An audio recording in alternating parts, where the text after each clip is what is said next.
Welcome to Chillin' 101. We hope this video helps. In this video, I will explain how to use dried elderberries. First, understand that dried elderberries are a fantastic natural ingredient packed with beneficial compounds. It's crucial to always cook them thoroughly before eating to neutralize any naturally occurring compounds.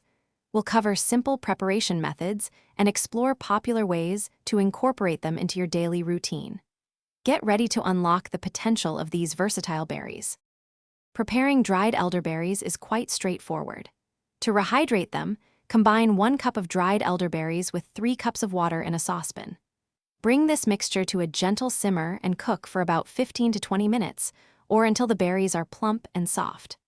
After cooking, you can strain the liquid to create a base for delicious elderberry syrup, or use the softened berries in other recipes. Dried elderberries are incredibly versatile in the kitchen. One of the most popular uses is making elderberry syrup, which many people take for immune support. You can also incorporate the cooked berries into baked goods like muffins or breads, or stir them into your morning oatmeal for a nutritional boost. Another simple option is brewing a comforting elderberry tea, perfect for a relaxing evening.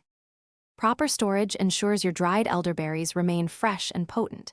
Keep them in an airtight container in a cool, dark place, and they can last for up to 12 months. These berries are celebrated for being rich in antioxidants and various vitamins, contributing to overall wellness. Remember to check the description for links to other great deals, including that awesome car air freshener. Thanks for watching, and enjoy your elderberry creations. Thanks for watching. Consider subscribing if we helped you.